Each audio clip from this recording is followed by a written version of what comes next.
जय गुरु जी, संगत जी। मैं डिम्पल दिल्ली से शुक्राना सत्संग बता रही हूँ आप लोगों को। मंत्र जाप से ओम नमः शिवाय, शिव जी से दसाय ओम नमः शिवाय, गुरु जी से दसाय। जय गुरु जी, शुक्राना शुक्राना गुरु जी, अनंतम गुरु महाराज शुक्राना आपका कि आपने उस दिन बड़े मंदिर बुलाया मंडे वाले दिन, और बहुत ही अच्छा दर्शन दिए थे। मंडे को हम लोग आए और बेटी के साथ, बेटी थी, हस्बैंड अंकल थे, बेटा नहीं आ पाया। गुरु महाराज के जानते हैं बच्चों के पेपर चल रहे हैं, इसलिए शायद वो नहीं आया। पर मैं आप किसी को फोर्स भी नहीं करती, जिसे क्योंकि हम नहीं चाहते, गुरु महाराज बुलाते हैं जिसको जैसे करना चाहते हैं वो गुरु महाराज हमेशा। पर वो इतना ख्याल करते हैं कि उसके लिए हमेशा प्रसाद ज़रूर भेजते हैं। अनंतम शुक्राना गुरु महाराज का। और संगत जी पता है मैं इतनी खुश हूँ कि कई बार हम इतना कुछ बोलते रहते हैं, लेकिन जैसे गुरु जी तो सबके मन की बात जानते ही हैं।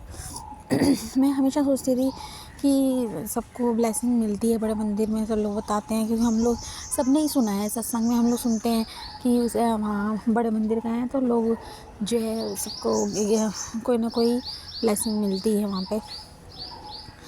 पर मैं इतने टाइम से, काफ़ी टाइम से जा रही थी, मुझे नहीं मिली। हाँ, मेरे अंकल जी को ज़रूर मिली है गुरु जी ब्लेसिंग स्टिकर्स और वो सब, और गुरु जी के स्वरूप हमेशा मिले हैं वहाँ। अगर मैं जो भी स्वरूप थे, पहले मेरी मदर इन लॉ को मिले थे, फिर मुझे मतलब मुझे पर्सनली मुझे कभी नहीं मिले। हाँ, ब्रेसलेट मिला है, वो भी मतलब मेरी आंटी ने दिया था मुझे, बड़े मंदिर से नहीं मिला था। उस दिन जब हम गए, हम लोग जब दर्शन करके वापस आए तो मैं आराम से खड़ी थी, क्योंकि जूता घर जो है ना उसके पास मैं खड़ी थी। अचानक मैं एक अंकल और उनको देख रही थी, क्योंकि हम अंकल का वेट कर रहे थे, वो अभी आ ही नहीं थे। तो इतनी देर में ये अंकल और आंटी थी, उनके साथ शायद उनका एक पोता था, वो उन्होंने गोद में ले रखा था। फिर वो आए और मैंने देख रही थी बस उन्हें, और मुझे पता नहीं चला फिर कब, मुझे तो मतलब कहीं खो जाता है ना, कुछ पता ही नहीं चलता। वो उन्होंने आके उन्होंने मेरे को हाथ में मतलब हाथ से इशारा किया, तो मैंने उनको हाथ दिया और उन्होंने मुझे हाथ में जो है गुरु जी का लॉकेट स्वरूप दिया। शुक्राना शुक्राना अनंत शुक्राना, बहुत बड़ा सा शुक्राना था। वो ये मेरी पहली ब्लेसिंग है जो मुझे वहाँ पे, मतलब वैसे मुझे ब्लेसिंग मिली है, जैसे सत्संग में गई थी एक बार तो वहाँ पे मुझे ब्रेसलेट मिला था। गुरु जी मुझे अपनी ब्लेसिंग्स कहीं ना कहीं से भेज ही देते हैं घर पे, उनका तो अनंतम शुक्राना है। और बड़े मंदिर में जैसा कि मैंने सुना था, मैं सोचती थी, मन में होता था कि अरे इनको मिलती है, क्योंकि कहते हैं मांगना नहीं चाहिए कुछ भी, पर फिर भी जो है मांग ले। तो फिर मुझे वहाँ पे वो ब्रेसलेट मिला। अनंतम शुक्राना गुरु महाराज का। उसके बाद जो है क्या कहते हैं, हाँ, जल प्रसाद भी मैंने लिया, मांग लिया, पर वैसे मैं कोशिश करती कि ना मांगूं, तो पता नहीं मैंने क्यों मांगा। हो सकता है गुरु महाराज ने किसी को देने के लिए लिया हो, तो मैंने लेके एक मांग के मैं लेके आ गई थी और खा लिया था।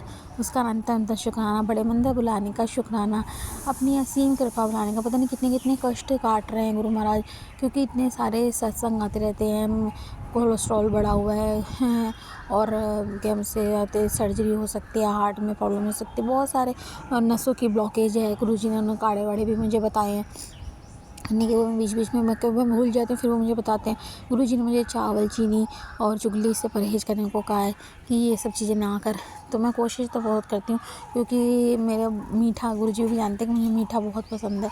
मैं कोशिश तो करती हूँ कि ना हो, पर अब मैंने सोचा है कि ना पिया खाया करूँ, थोड़ा बहुत कभी चल जाता है। जैसे अभी होली थी तो फिर थोड़ा सा गुजिया खा ली हल्की सी, लेकिन कोशिश मैं पूरी करूँगी गुरु जी कि मैं चीनी भी नहीं छोड़ दूँ।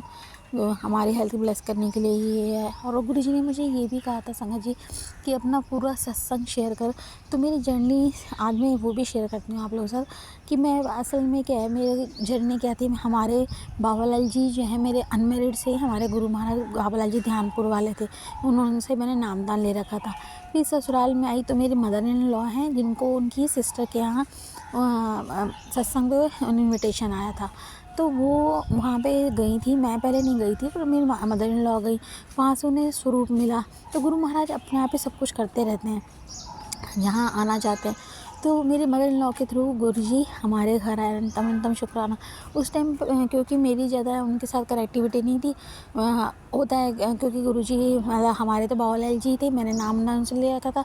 फिर मुझे लगता है हाँ मैं नमस्कार ज़रूर करती थी, ये है कि मैं अपनी मम्मी को ज़रूर बोलती थी कि अरे, क्योंकि वो सत्य साईं बाबा को मानती थी, फिर उन्होंने गुरु महाराज को माना, फिर कुछ ऐसा हुआ मिस हैपनिंग, उनकी तबीयत ठीक नहीं हुई, अचानक से उनके एक्सपायर हो गए। गुरु महाराज थे, क्योंकि उन्हें पता था कि जो है ऐसे बड़े संकट आने वाला है, तो गुरु महाराज ने हम लोगों का हाथ पकड़ लिया था।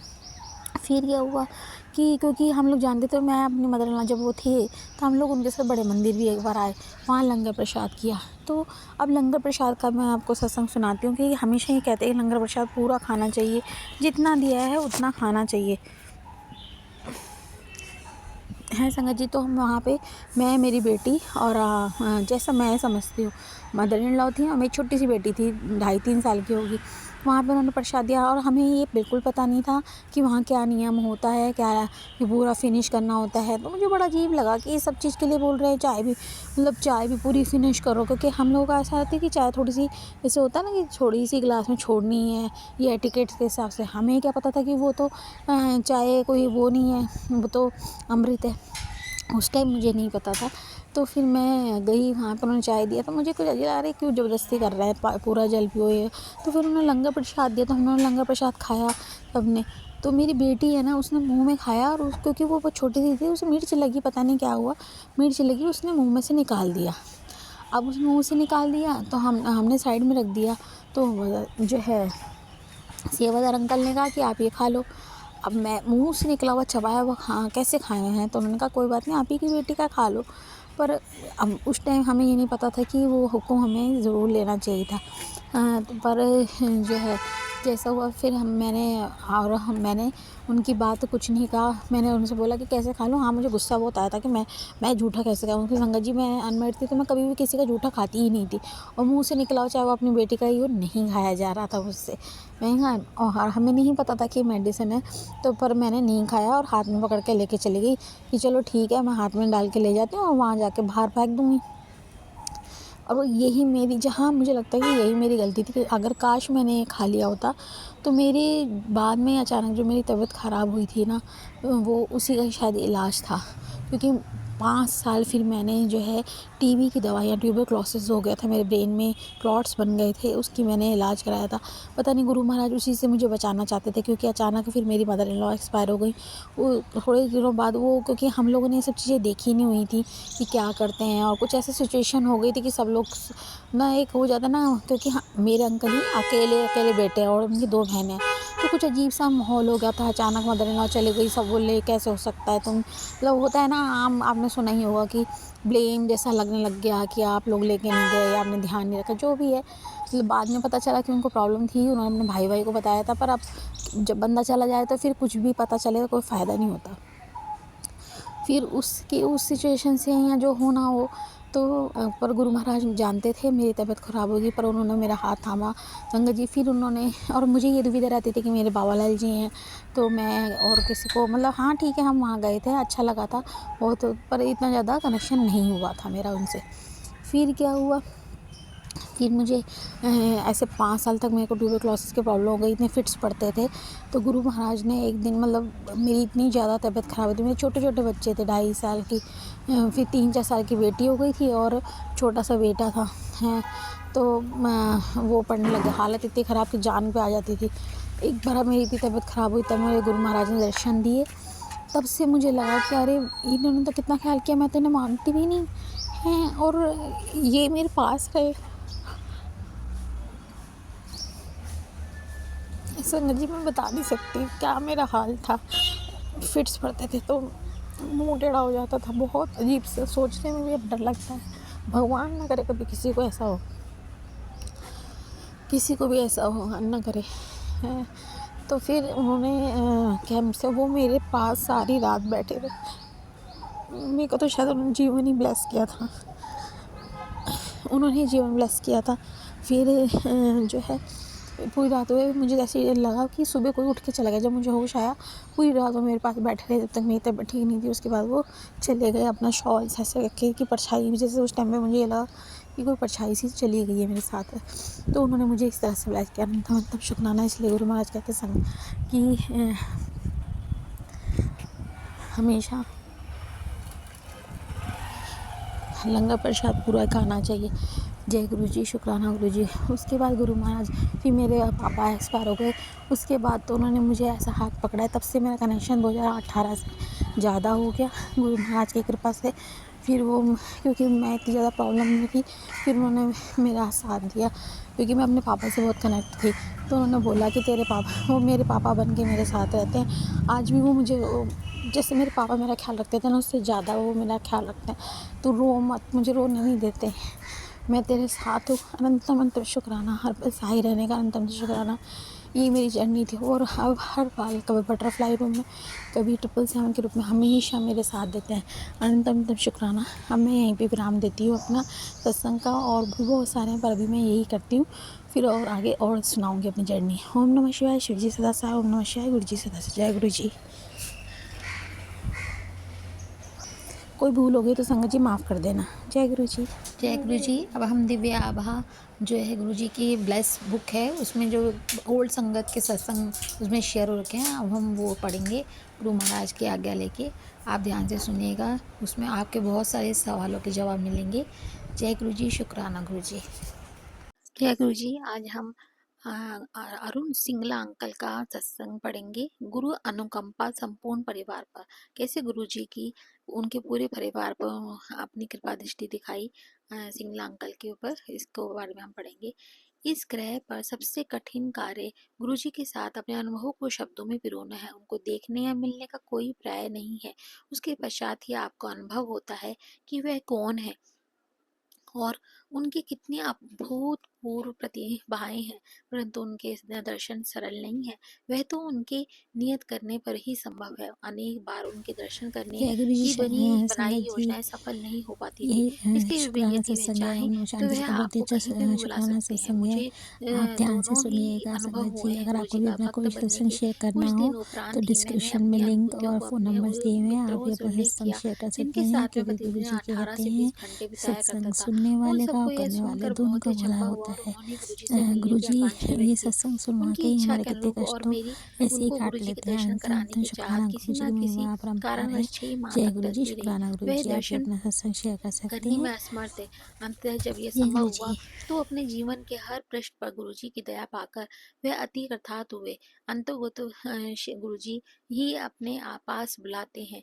जब वो चाहते हैं तभी हम आ सकते हैं, अपने आप हमारे चाहने से नहीं होता। गुरुजी जब टाइम निश्चित करते हैं उसी टाइम हम आ सकते हैं। इसे एक दिन गुरुजी ने प्रोक्ष भी कर दिया। मैं बाहर जहाँ पर वाहन खड़े हुए थे किए जाते हैं, अपने एक मित्र की प्रतीक्षा कर रहा था। एक कार वहीं पर आकर धीमी हुई और यह सोचकर कि मेरा मित्र इसी कार में है, मैंने उसे एक खाली स्थान का मार्ग दिखाया। तब मैंने देखा कि उसमें मेरा मित्र ना होकर एक नव दंपति यात्रा कर रहे थे। उन्होंने शीतलता से प्रश्न किया कि क्या यही नशा रेस्तरां के लिए कारें खड़ी करने का स्थान है। मैंने क्षमा याचना करते हुए उन्हें बताया कि यह स्थान तो इसी मार्ग पर कुछ और दूरी पर है। यह स्थान संगत की कारें खड़ी करने के लिए है और मैं वास्तव में अपने एक मित्र की प्रतीक्षा कर रहा था। और इस संवाद के पश्चात वह दोनों अपने मार्ग पर आगे चले गए। थोड़ी देर में ही वे दोनों वापस आए और उन्होंने जानना चाहा कि क्या वह गुरुजी के दर्शन कर सकते हैं। मैं भौचक्का रह गया। ये नव दंपति अपनी सुनियोजित संध्या एक आमोद प्रमोद के स्थान पर बताए ना बिताकर गुरुजी के मंदिर में व्यतीत करना चाहते हैं, जिनके बारे में अभी कुछ मिनट पहले ही सुना था। उन्होंने गुरुजी के दर्शन का लाभ उठाया और बहुत संतुष्ट होकर गए। गुरुजी किस प्रकार अपने भक्तों को अपने पास बुलाते हैं, ये इस बात से सब स्पष्ट होता है, क्योंकि वो आए तो खाली रेस्टोरेंट जाने के लिए थे, पर जैसे ही क्योंकि गुरुजी की इच्छा थी तो वो वापस मुड़ के आए। अब हम पढ़ते हैं गुरुजी के संरक्षण में। जब मैंने गुरुजी के पास आना आरंभ किया, हर दिन एक विशेष आनंद होता है। उनका यहाँ पर बिताया हुआ समय उस दिन और उस जीवन का सबसे रोमांचक काल होता है। गुरुजी बहुत कुछ देते हैं, उस लंबी सूची में उनका संरक्षण भी है। गुरुजी की छाया में प्राप्त सुरक्षा अनुपम है। यह मेरे कई अनुभवों में सिद्ध होता है। हमें गुरुजी के पास आते हुए कुछ मास ही हुए थे जब मुझे एक दिन अत्यधिक ज्वर हो गया। यद्यपि मैं औषधि कम ही लेता हूँ, उस दिन मुझे एक अति प्रबल मेडिसिन लेनी पड़ी, परंतु न उससे लाभ हुआ, न ही माथे पर गीला कपड़ा रखने से। मेरी माँ ने तब मुझे अपने पास रखने के लिए गुरुजी का एक चित्र दिया। उस चित्र को रखते ही मेरा ज्वर कम हो गया और तापमान सामान्य स्तर पर पहुंच गया। गुरुजी के चित्र ने मुझे तुरंत लाभ पहुंचाया। एक बार महाविद्यालय में मुझे अचानक ही तीव्र पेट दर्द आरंभ हो गया जब मैं कॉलेज में था। उसके साथ ही मुझे उल्टी भी होने लगी और जी में चलाना भी आरंभ हो गया। तब मेरे एक फ्रेंड ने मुझे लेकर घर पहुंचे और मेरे पिता गुरुजी के यहाँ जा चुके थे। मेरे 2 मित्रों ने मेरे पिता के पास वापस आने तक रुकने का निर्णय किया। मेरी लगातार बिगड़ती स्थिति देखकर उन्होंने मेरे पिताजी को फ़ोन किया। चूँकि 1 घंटे तक उनकी प्रतीक्षा करना उपयुक्त नहीं लगा, वे मुझे पास के ही हॉस्पिटल में ले गए। मेरा ऑपरेशन करने के बाद डॉक्टर ने मुझे 2 इंजेक्शन और कुछ मेडिसिन्स देकर घर जाकर विश्राम करने को कहा, किंतु उससे मुझे कोई लाभ नहीं हुआ। उधर मेरे पापा ने गुरुजी को मेरी स्थिति के बारे में अवगत कराया। शीघ्र जाने की आज्ञा ली। गुरुजी ने उन्हें 1 ग्लास जल में नींबू का रस डालकर मुझे पिलाने को कहा। मैंने वैसा ही किया। मेरे माता-पिता घर पहुँचने तक मैं ठीक हो चुका था। कुछ वर्ष के उपरांत मुझे पुनः ज्वर ने घेर लिया। तब 2 दिन तक शाम को तापमान 104 डिग्री तक चढ़ने लगा। मुझे हॉस्पिटल को दिखाना आवश्यक हो गया। एक डॉक्टर ने कुछ मेडिसिन तो दी, उससे कोई लाभ नहीं हुआ। कुछ परीक्षण भी टेस्ट भी कराए गए, पर उनका परिणाम अनिश्चित रहा। एक दिन डॉक्टर ने मेडिसिन्स में परिवर्तन किया, पर उससे भी कोई सुधार नहीं हुआ। अंततः 1 सप्ताह बाद मेरे पिताजी ने गुरुजी को बताया, तो उन्होंने कुछ अभिमंत्रित हरी मिर्चें दी। उनका सेवन करते ही कुछ घंटों में ज्वर, जो औषधियों से नहीं उतर रहा था, मिट गया। गुरुजी की दया के अतिरिक्त और किसी में भी ये संभव नहीं था। वाहन से रक्षा। कैसे गुरुजी ने वाहन में रक्षा करी वो बताइए। गुरुजी को सबसे भूत और वर्तमान का ज्ञान होता है। हमारी दृष्टि में तो परिसीमित है और हम आगे का क्या होना है उसका हमें ज्ञान ही नहीं है। पर एक बार गुरुजी की शरण में जाने के पश्चात और अपना जीवन उनको समर्पित करने के पश्चात वे हमारे भविष्य को भी ध्यान रखते हैं। एक बार गुरुजी ने मेरे पिता जी को बताया कि मेरी माँ और मेरे ऊपर संकट आने की संभावना है। गुरुजी को कुछ आभास हुआ होगा और वह उससे बचाव के लिए उपाय कर रहे होंगे। अगले दिन दोपहर को मैं अपनी कार में बाजार जा रहा था, जो कोई 2 किलोमीटर दूर थी। मार्ग में एक बड़ा चौराहा था, उसे पार करते हुए मेरे बाईं ओर से आती हुई एक मोटरसाइकिल ने जोर से कार को मारा। कार का ऐसा झटका लगा कि वह फिसल कर मार्ग के बीच में बने हुए विभाजक पर बैरिकेड्स पर जा टकराई। मैंने ऊपर कांच के टुकड़े टूट कर बिखर गए। मैंने जब सामने के कांच को देखा तो वह साबुत था। फिर मुझे आभास हुआ कि यह टुकड़े खिड़की के टूटने से बिखरे हैं थे। मैं उतरकर मोटरसाइकिल के पास गया तो उपस्थित भीड़ पर मेरे साथ संतावना कर रही थी। यद्यपि मैं बड़ी गाड़ी में चला रहा था, मैंने चालक के नंबर लिया। उससे कुछ मित्र आकर उसे ले गए। मैंने भी आगे जाने का निर्णय किया। मुझे लगा रहा था कि कार शुरू नहीं होने होगी, पर पहले ही बार चाबी घुमाने पर वह चालू हो गई। मैंने बाजार जाकर अपना कार्य पूर्ण किया। जब घर पहुंचकर मैंने स्नान किया तो देखा कि मुझे एक खरोच तक नहीं आई थी। गुरुजी की दया से कांच के टुकड़े से मुझे कहीं कोई चोट नहीं आई थी। उस संध्या को जब हम एक संबंधी की कार में गुरुजी के पास पहुंचे तो गुरुजी ने मेरे पिताजी से कहा कि वे चिंता ना करें, केवल कार ही क्षतिग्रस्त हुई है। यह ध्यान देने योग्य है कि बेटे की कोई खरोच नहीं आई है।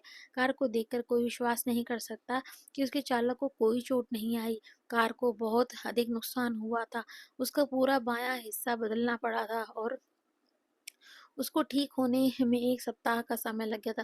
केवल गुरुजी ही मुझे यह शत-प्रतिशत सुरक्षा दे सकते थे।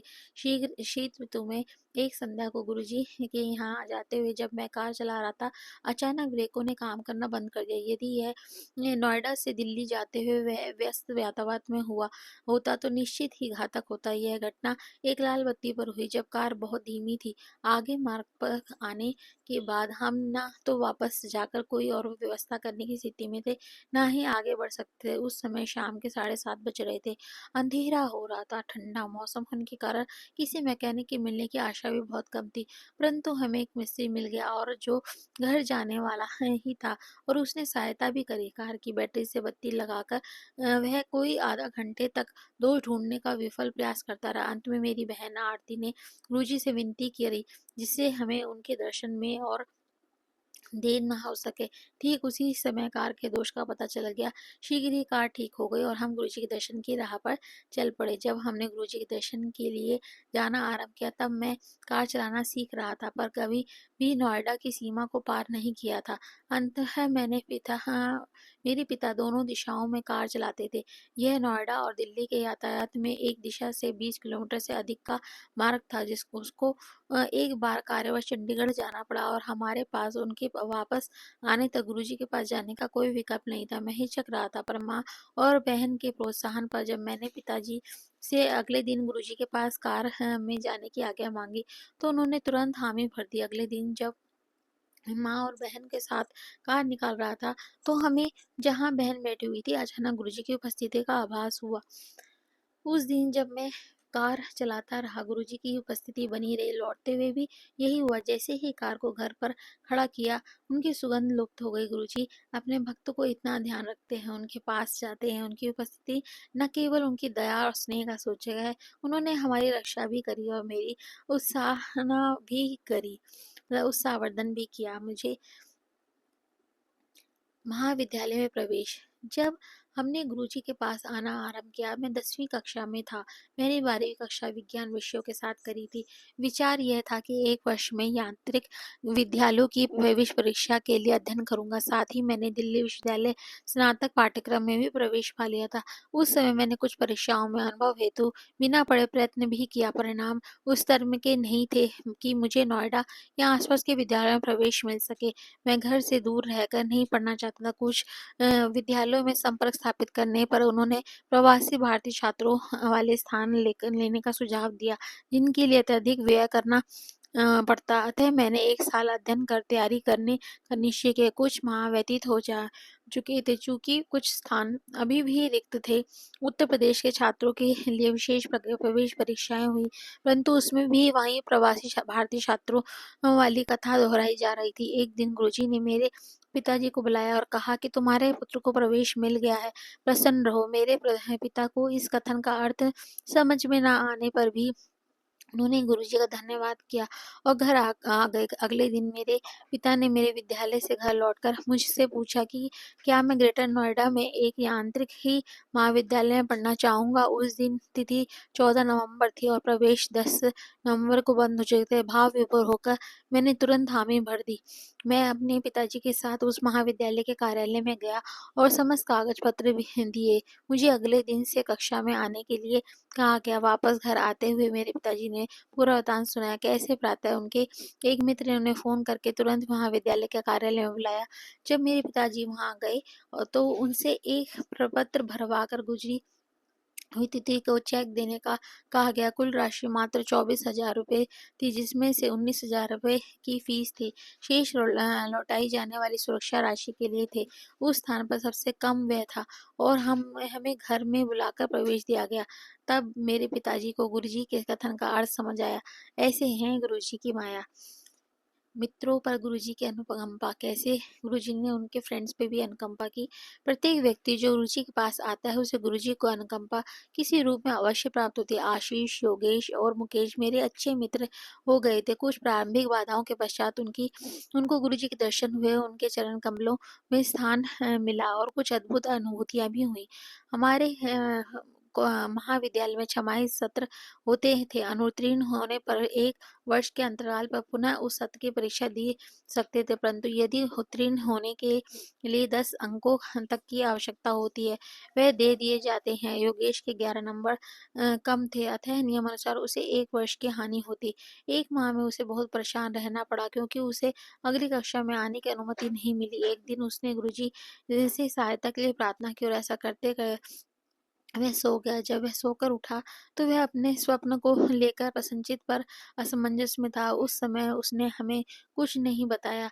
अगले दिन समाचार पत्रों में विश्वविद्यालय परिषद की बैठक में कुछ निर्णय का वर्णन छपा हुआ था, जिसमें उन्होंने सब छात्रों को 4 वर्ष में एक बार 15 नंबर ले देने का निश्चय लिया था। इस प्रकार योगेश का वह 1 वर्ष बच गया।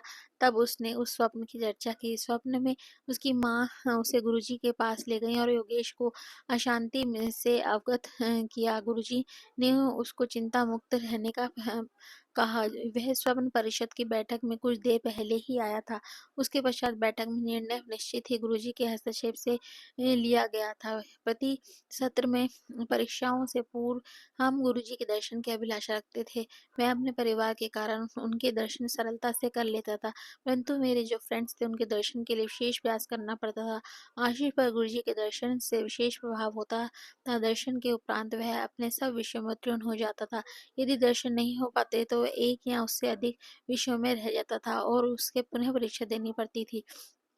गुरुजी की कृपा से विद्यालय से निकलते हुए मुकेश हनीवेल नामक एक अति प्रसिद्ध कंपनी में कार्यरत हो गया। वहां पर उसका प्रशिक्षण काल 1 वर्ष का था। उस अंतराल के बाद वह अति उत्सुकता से अपने स्थायीकरण की प्रतीक्षा कर रहा था, परंतु जब 2 माह उपरांत भी यह नहीं हुआ तब गुरुजी के पास 14 अप्रैल 2005 को आया। उसने गुरुजी के दर्शन का प्रसाद लिया और चला गया। अगले कार्य दिवस 16 अप्रैल को उसे अपने स्थायी होने की सूचना प्राप्त हो गई। वास्तव में गुरुजी ने अपने आशीर्वाद से यह संभव किया था। मेरे अंकों का पुनर्वलोकन। जब मुझे 30 से अर्धशतक मतलब थर्ड ईयर सत्र में एक विषय में 30 अंकों के स्थान पर केवल 19 अंक ही मिले थे। यह चौंकाने वाली घटना थी, क्योंकि परीक्षा के उपरांत जब मैंने अपने अंक जोड़े थे तो मुझे सरलता से उत्तीर्ण हो मैं पास हो सकता था। यह मैंने अपनी अभिभावकों को बताई और साथ में ही ये भी कहा कि यदि इस समय मेरे केवल 19 अंक आए हैं तो संभवतः इस विषय में कहीं भी उत्तीर्ण ना हो पाऊंगा। मेरे पिताजी ने जब यह बात गुरुजी को बताई तो उन्होंने पुनः निरीक्षण का आवेदन करने की सलाह दी कि टेस्ट रीचेक कराओ पेपर्स। अगले दिन मैंने वही किया और अगले दिन विद्यालय में किसी विद्यार्थी के अंकों के बदले जाने की सूचना थी। मैं तुरंत उस महाअध्यापिका के पास गया और मेरा नाम सुनकर उन्होंने कहा कि अब मेरे अंक बदल कर 53 हो गए हैं। अति प्रसन्न होकर मैंने पुनः निरीक्षण का आवेदन वापस ले लिया और गुरुजी का हार्दिक धन्यवाद किया। हमें पता लगा कि संपूर्ण राज्य में जहाँ 120 आसपास महाविद्यालय हैं, प्रत्येक में कई सौ विद्यार्थी हैं, केवल 5 विद्यार्थियों के अंक परिवर्तित हुए थे और वो सबके ऊपर की और संशोधित नहीं हुए थे। गुरु कृपा से मैं अत्यंत भाग्यशाली था। मेरे उन थोड़े से अनुभवों से गुरुजी की असीम क्षमता और निस्वार्थ भाव से अपने अनुयायियों को सदा आश्रय देने की परंपरा दृष्टिगोचर होती है। जब भी कोई भक्त अपनी व्यथा से गुरुजी से प्रार्थना करता है, गुरुजी सदा उसकी सहायता करते हैं। मूल सार यही है कि वह जीवन गुरुजी को समर्पित कर दे। वह तो प्रेम और स्नेह के अनंत स्रोत हैं। प्रार्थना करता हूँ कि उनकी हितकारी दृष्टि सदा हम पर बनी रहे और वह हमें सदा अपने चरणों में स्थान दे। ओम नमः शिवाय। शिवजी सदा सहाय। ओम नमः शिवाय। गुरुजी सदा सहाय। अरविंद सिंगला अंकल गुड़गांव से उन्होंने अपने सारे सत्संग शेयर किए हैं। बहुत ही सुंदर सत्संग था। जय गुरु जी। शुक्राना गुरु जी।